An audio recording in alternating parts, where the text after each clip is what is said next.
I don't know if this is a good time for me to hop in, but I'm your Yeah, sounds next good. teacher here rolling in. How you doing, man? Perfect. Hi, everybody. Okay, so I guess I'm taking over. So my name is Lucas, Lucas Anderson. Well, hello and welcome to tonight's history open class. So as a new history teacher here at Unic, I just want to say thank you to everybody for your interest in our history classes. It's very exciting, and I'm happy to be teaching them. It's going to be a lot of fun. So tonight, what I'm just going to be doing is giving you like a brief overview of the courses we're going to be offering this semester. And that's going to be followed by like a 30-minute like mini lesson just to give you guys an idea of how I teach, how I'm going to approach it. And then we'll have like a brief Q&A after where you can ask any questions you want. So before we get started, I'm just going to tell you guys a little bit about myself. So I did my bachelor's degree in ancient history at the University of Windsor. I had always wanted to be a teacher, but I decided to, I got all wrapped up in the university and presenting at conferences and doing research. So I kind of got deeply involved in that. And I was really interested in politics at the time. So I ended up doing a master's degree in political science where I taught a lot at the university.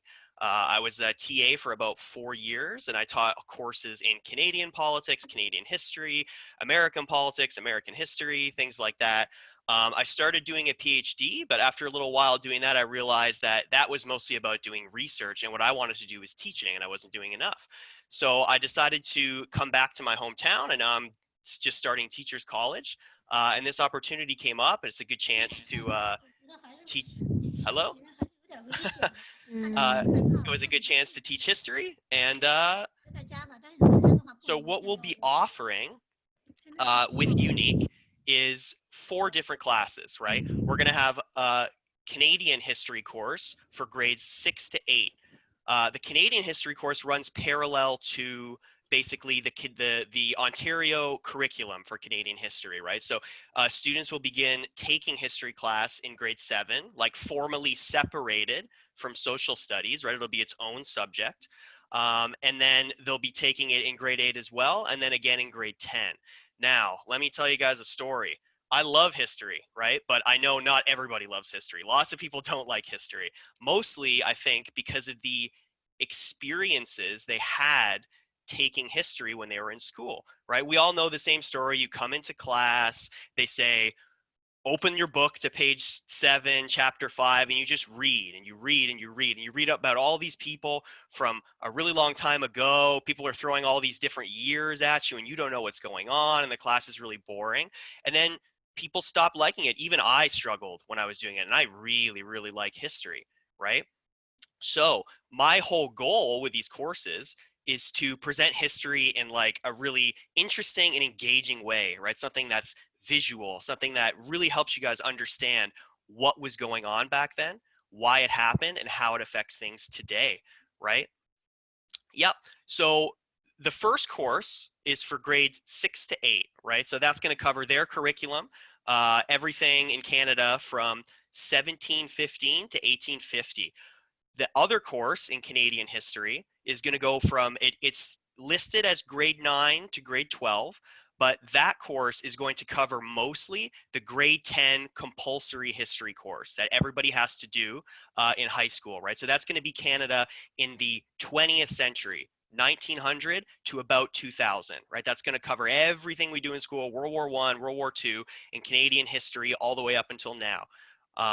Then we have two other courses that are kind of like supplementary courses, right? So we don't have to take any history compulsory history courses in high school. There are optional courses in American and European history that you can take but are optional. But what I'm going for with those kind of courses is number one, to like help people develop their research and writing skills, right? And number two, to give students a kind of more well-rounded education, right? So that they understand when they get into university or higher levels of high school, they understand concepts like democracy, like monarchy, like nationalism, things like that, big concepts that you're going to have to deal with not only when you take humanities courses in university, but later on when you're an adult and you have to do things like vote and be part of society and stuff. It's good to be well-rounded. We can do a lot with our science and math skills, but we still have to be a part of the world, right? We have to know where we came from. So those two courses are American history and European history for grade 9 to 12, right? The American history will cover everything from 1850 to the present. That includes the Civil War, World War I, Great Depression, World War II, and civil rights and social change after that. The European history course is a little bit more complex, right? Because Europe is a very complex place, as we're going to see. And so that is going to be more about big ideas, right? We're going to follow the history of Europe since the Middle Ages, but we're going to talk more about the concepts and the ideas that drive history in that class. We're going to learn about how democracy started. We're going to learn about how nationalism. We're going to learn about where individual rights came from, things like that. So that's a little bit more advanced, and that's going to help students be very successful when it comes to moving into university and taking higher level social science classes, right? And so that's my little spiel about the courses that we're going to take. And so now I'm going to give you guys a little mini lesson, right? Mostly kind of like an introduction to how we study history, and just to show you guys a little bit about how I teach here. So I'm going to be doing that on the Zoom whiteboard, and I might be asking some questions, so hopefully we get a few volunteers chiming in. Just give me one sec here, whiteboard. Okay, so can everybody see what I have on the screen here? Let's see. Just get that maximized. Okay, so we have our whiteboard. Now, oops. Okay, so the first question we kind of got to ask ourselves when we move into a new subject, right, for the younger students is, what is history? Sometimes I found that we study something without actually knowing exactly what it is, right? So history is the story, right? This is a good way to remember it, of, well, it could be the story of anything, right? It could be the story of a country. It could be the story of a family, right? We all have our own family history. It could be the story of your favorite sports team. I don't know. I like the Detroit Red Wings. That's my favorite sports team, so I know the whole history of the team. But it could also be the history of you. We all have our own history, right? Our own personal history, things that happen to us, right? So when we study history, we're studying the past, right? Everything that happened before right now, right? And so one of the most important things, right, we do when we study history is, one of the most important things we do when we study history is tell time, right? We have to understand how we, keep track of where we're going here, right? If we go through the entire history of humanity, it's like 10,000 years, right? So like, where do we go from there, right? So how we tell time when we do history is through a system that came from Europe, right? Where we measure it from the year Christ was born. So you might have seen this, right, when in some textbooks or something, when you're tracking time or learning about different years and stuff. BC means before Christ. Before Christ. AD, right, is Latin. It's kind of fancy, right? It means Anno Domini, right? Anno Domini is just fancy speak for after Christ, right? Now, in some textbooks, right, they might do it a different way. They might do it BCE and CE. This just means before the Common Era. They change Christ to Common Era, right? And Common Era, right? You can use either one of these. It doesn't really matter, right? So, question for any of the students out there. This year is the year 2020, right? Now, which one of these would we use? Oh, it thought it thought it meant after death. No, no, no. That it came from it's based on the year Christ was born, or the estimated year Christ was born. We don't know exactly, but that's usually the year they go for, right? So anybody, 2020 is which one of these? Which one do we pick? Boom, Sherry's got it. 2020 AD. AD. Awesome job, right? So that's how we measure our time, right? Now, right? Human history is really, really long, right? And I found that sometimes people get really confused when we talk about all these different years, right? Somebody might say, oh, this happened in 1745, right? What do you know about 1745? I don't know any, like, you just say that number. We don't know anything about that time period. Somebody says something happened in 97, right? I was alive then. I don't know if everybody here was, but sometimes we get a little bit confused, right? But we use this system to keep track of things, right? So what I like to do is kind of show you guys when you're going to be studying on the big timeline of human history, right? So if we go back, right, all the way to the beginning, 5000 BC, this is kind of where history starts, right? We got Egypt. You guys might have heard of Egypt, the pyramids and stuff. We got China, ancient China, right? Very, very old civilizations, right? And then around 100 BC, right? This is before Christ. We got the Romans. They built the Colosseum. They got these big, powerful armies, and they controlled the entire world back then, right? And then we kind of got the year zero, right? And the Romans were around until the year 500 after Christ, right? So this is where I think people get a little confused sometimes, right in there, right? So the Romans were in charge all the way until then. Really, really long time, right? Fun fact for everybody, and you can use this to impress people at parties or something, I don't know. There actually is no year zero. No year zero. There was only one BC and one AD, right? Because it's either before or after he was born. There's no like year zero in between, right?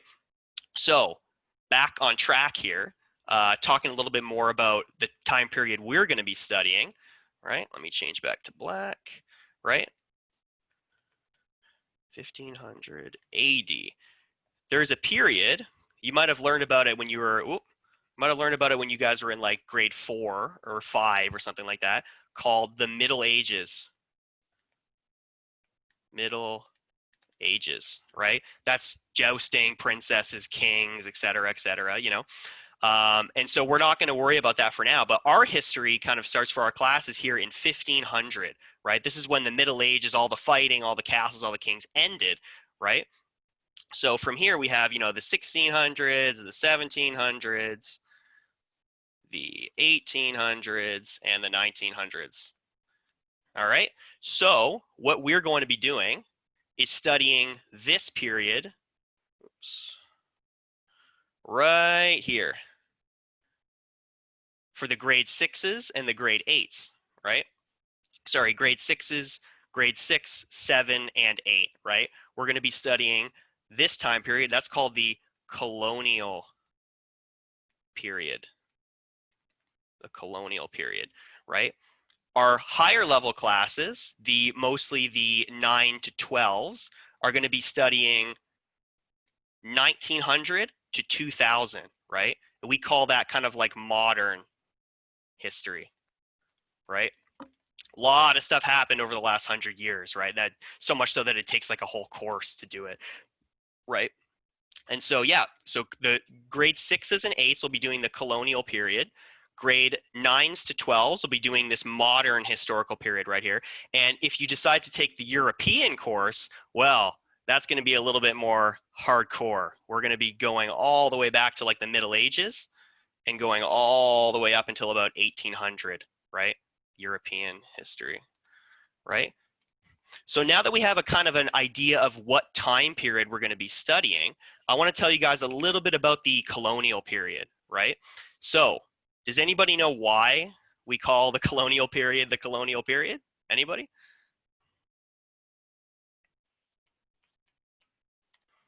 Colonial period. Colonizing America. That's exactly right. Bingo. Sherry's got it. So, interesting point here. This is, I swear, this is not a trick question, right? What language do we speak in Canada? Or what languages, should I say? Does anybody know? Swear it's not a trick question. English? English. Bingo. There we go. English. We speak English, and we speak one other exactly. Lillian's got it. French. We speak French. Well, not all of us speak French. Some of us speak French in Quebec. I used to live in Quebec. It's a lot of fun. What about the U.S.? We know they speak English in the U.S. as well, but a lot of people in the U.S. speak one other language. Does anybody else know? Mexican? Spanish? Close. It's close. It's Spanish. Yeah, exactly. Spanish, right? They speak. Sherry said it. It's all good. It's all good. You can all answer. And what about in Mexico? I mean, this is kind of an easy question after that. Mexico? What language do they speak in Mexico? Here's a hint. Close. We're gonna come to that. Spanish. Sari said Spanish again. They speak Spanish in Mexico, right? What about here? Here's a trick question, kind of like a curveball, right? What language do they speak in Brazil? Does anybody know? It's not Brazilian. Anybody? Ah, Sherry knows her stuff. See, I'm Brazilian, so I wanted to see if anybody could get that. Portuguese? Oh. Yeah, it's Portuguese. That's exactly right. Okay, so does anybody notice anything about all these languages on here? Anybody? Why don't we speak Canadian in Canada? Why don't we speak American in America? Why don't we speak Mexican in Mexico, right? Guess why? It's because most of North America was settled by people from other countries. We say it's colonized, right? Now, not a lot of people know exactly how colonies worked or where they came from or sort of what they mean. European settlers, right? That's right. They were colonists and they came, who's Xing me out there? They were colonists, right? And they came from Europe, right? So a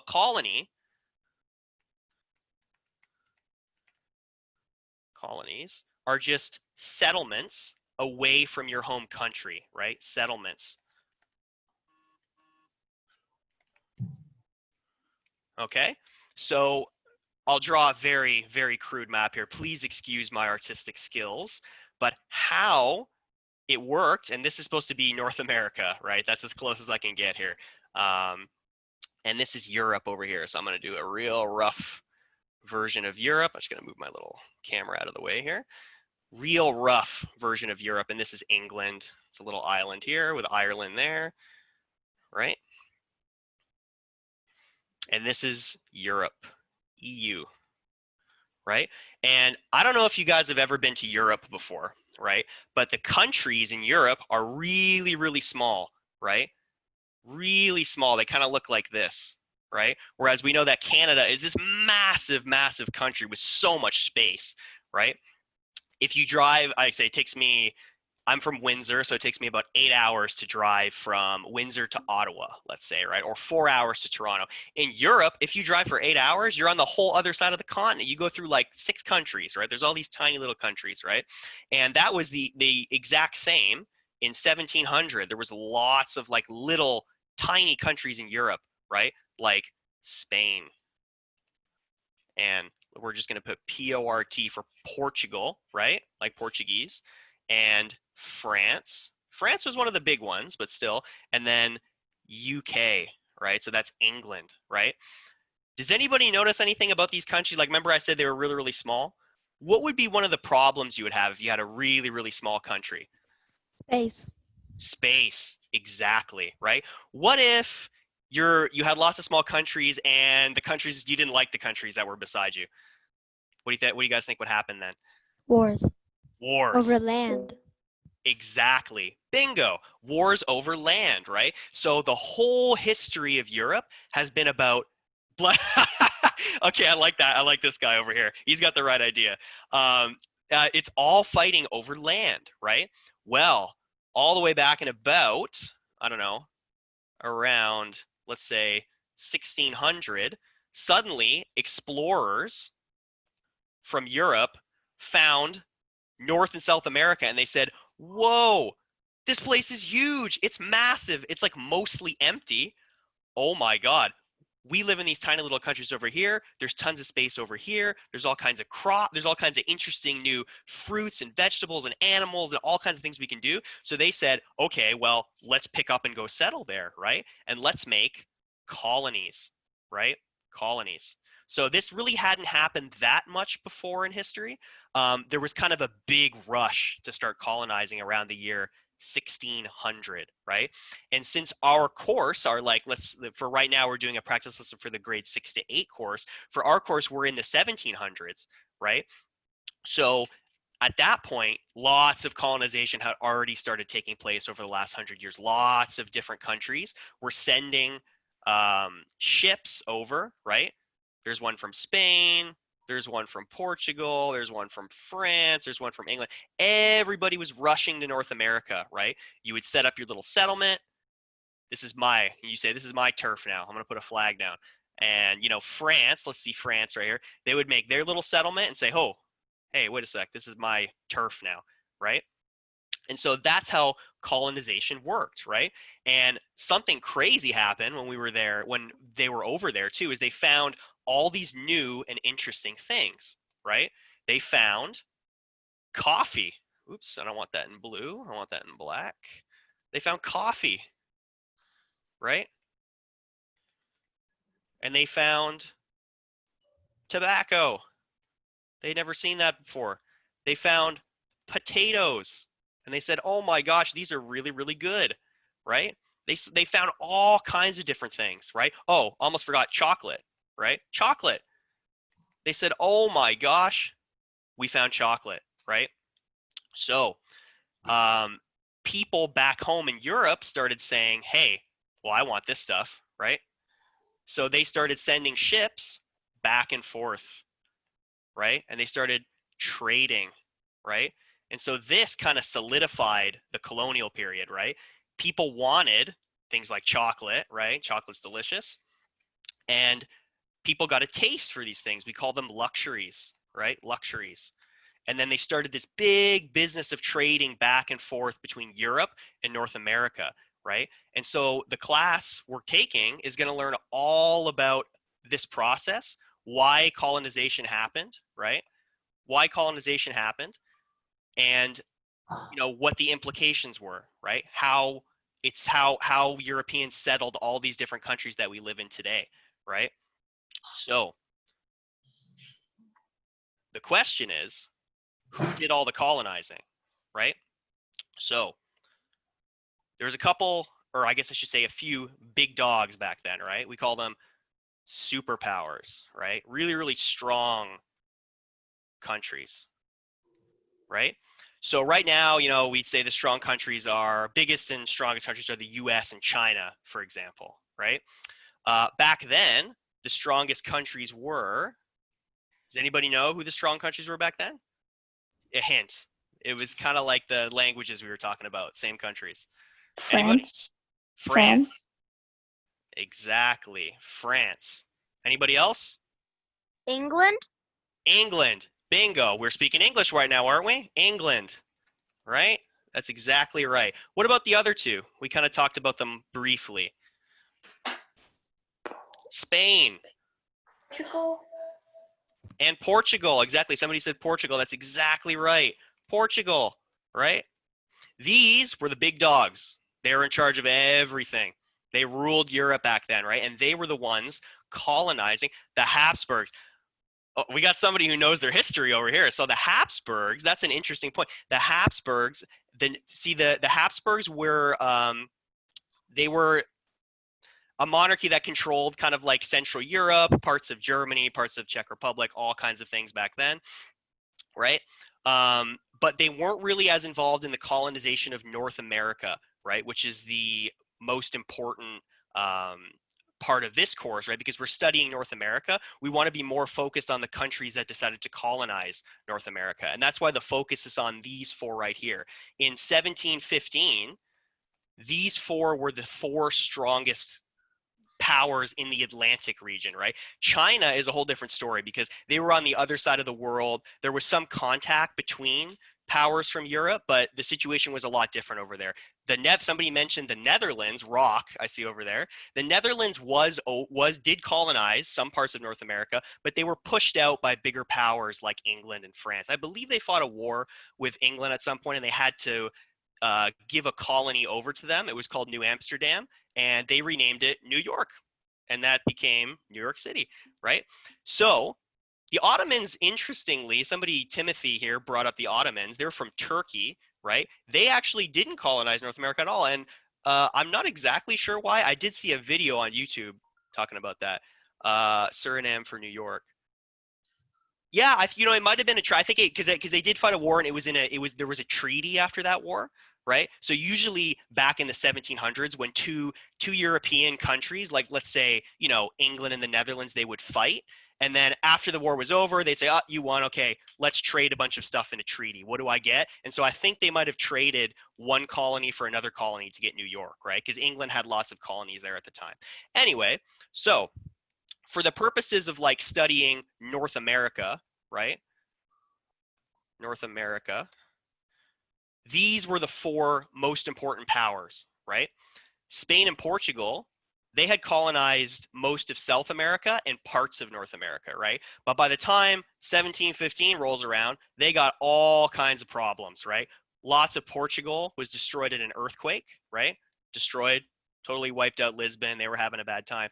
And at the same time, they were fighting a war over who would be king of Spain, right? And we call that the War of the Spanish Succession,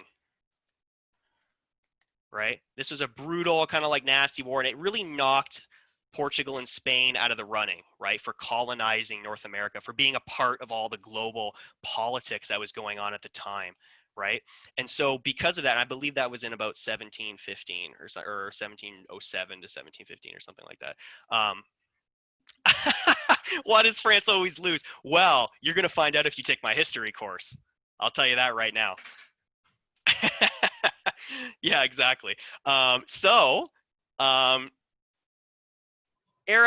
yeah, well, it depends on the war. Yeah, they did win a few wars, I will say. And hey, I don't know if you guys are in high school, but if you take the 9 to 10 European class, you're going to learn all about that. I can promise you that right now. Okay? So, with Portugal and Spain out of the game, we got France and England eyeing up North America, right?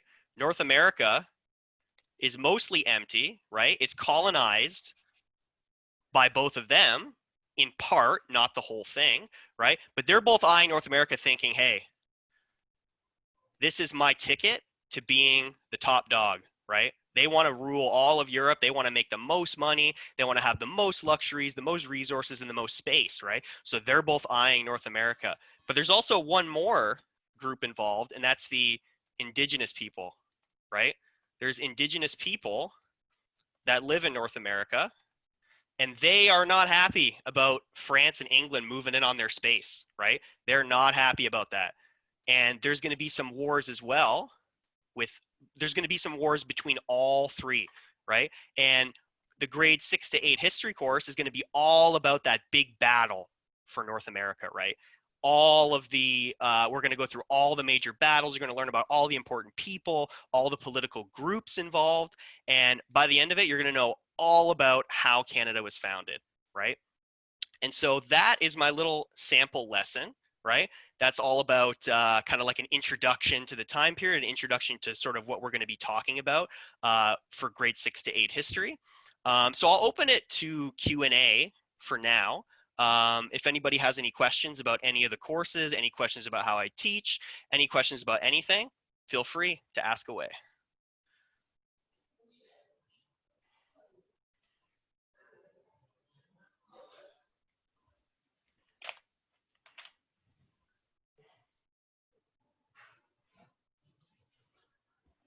If anybody has any questions about sort of like the content, like what exactly we're going to be learning about in each of the individual courses, like feel free to ask.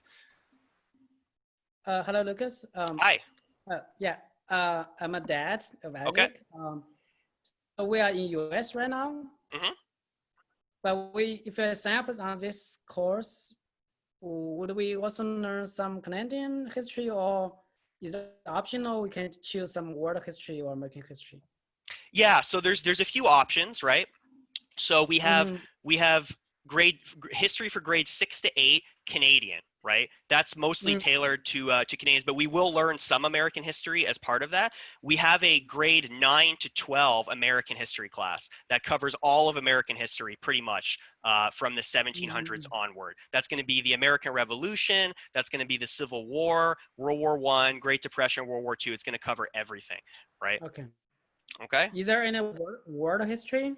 World history, yes. So we do have one world history class, and for the purposes of just making things a little clearer, we named that European history, right? So Oh, I see. The European history class is going to be for grades 9 to 12, right? And that's going to cover pretty much the whole history of Europe, right? Starting from the Middle Ages all the way up until the late 1800s, right?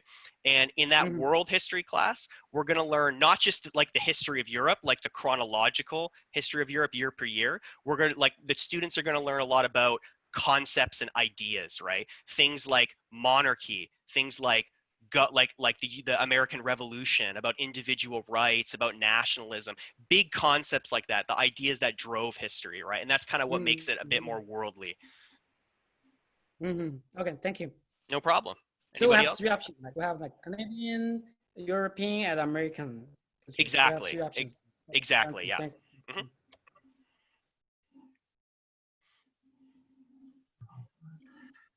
Yeah. Thanks, Lucas. Yeah. This is John. And yeah, if anyone does have any more questions, a lot of this information is posted on the website. So if you don't get a chance to get your questions in today, feel free to visit the website, and you can find a lot more information on there. And yeah, if anyone does have any more questions, yeah, please feel free to ask. This is your opportunity. All right. I'm here. Ask away.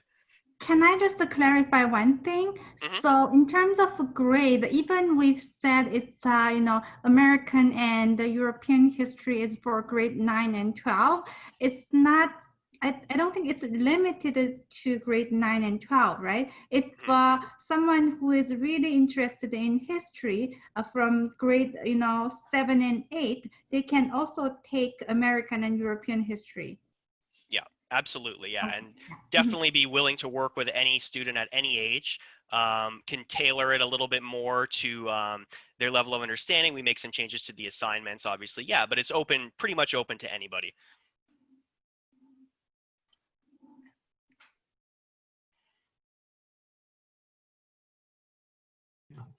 So if anyone has any questions about the course outline, we will be posting the outline into the WeChat group.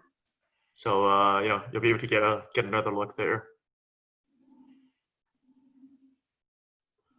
There was a question from someone. Why did some countries not even try to colonize North America? Oh, I see that there. I'm sorry. Oh, yeah. Why did some countries not try to colonize North America? Well, let me tell you, Eric. It does, and Rock is actually right. Some countries didn't really have the ability to sail over to North America because of different political, economic, and social situations going on at home, right? So first of all, you'd have to think that some countries are landlocked, right? Like some countries are just, they have no water, so they can't sail. When we talked about Spain, Portugal, England, and France, they're all on water. So it's really easy for them to like pack up their ships and just head over to North America, right? But it's not easy for everybody else. They would have to go through like an enemy country. Unless they were allied, they wouldn't really be able to get their ships there, right? And some other countries, they were just focused on other places, right? Like, say the Netherlands, for example, they did have a colony there. They gave it up in a war and they said, well, we're not really powerful enough to settle anything there. Let's just go elsewhere, right? So the Dutch went over to the Pacific and they colonized the Dutch East Indies, which is now sort of like Indonesia, Malaysia, Singapore, that kind of area, right? So sometimes they were just focused on other parts of the world, right? Other parts of the world where they had a more favorable situation. There wasn't really any enemies for, say, the Dutch over in the Pacific to fight with. They could just have their colony and they would be happy, right?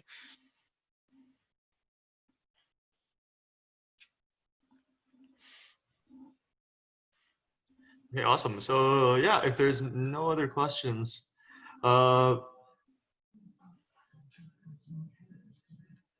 are there any more questions? We still have another 5 minutes, so if there's anything else anyone wishes to ask, now's the time.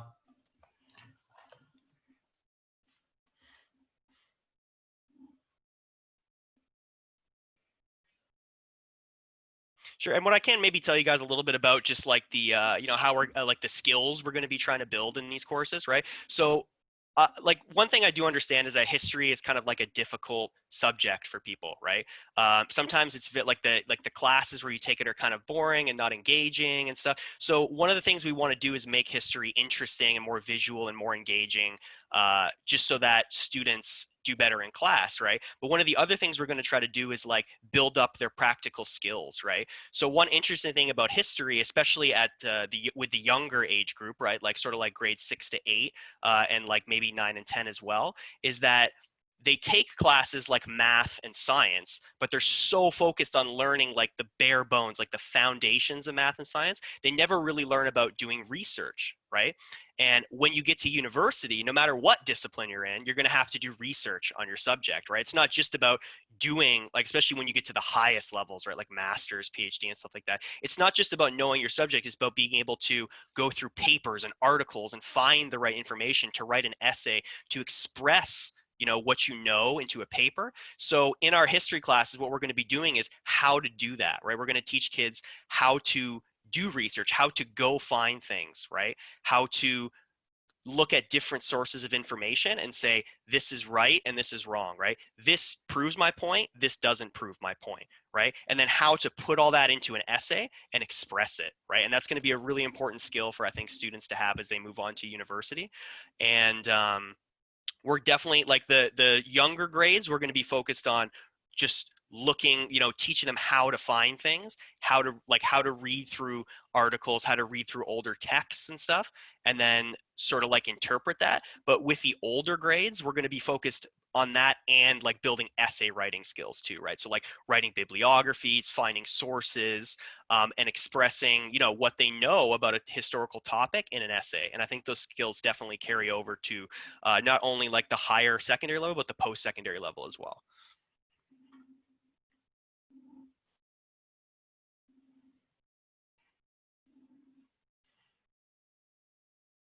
All right. Anything from anybody else? I think we're almost done. All right, thanks everyone. And thanks again so much for your presentation, Alex and Lucas. You guys have done fantastic jobs. I mean, this has been a really great look at what your course has to offer. And we've got some great questions from the audience. So once again, like to Maybe thank one Alex. last question. Mhm. Do you have use any textbook or you use some other materials? So no, I don't directly use a textbook for any of the classes, but I do go through all of the different curriculums. I have the Ontario curriculum for Canada available, and I have like, I'm very familiar. I'm actually from Windsor, Ontario. So I've worked with students from the US, and I'm very familiar with requirements for AP classes and SATs and stuff like that. So I do have the books, and I go through them, and I try to get a good understanding of what students in the US need and what they need for their tests and exams and stuff, and I try to work that into my curriculum. Okay, thanks. No problem.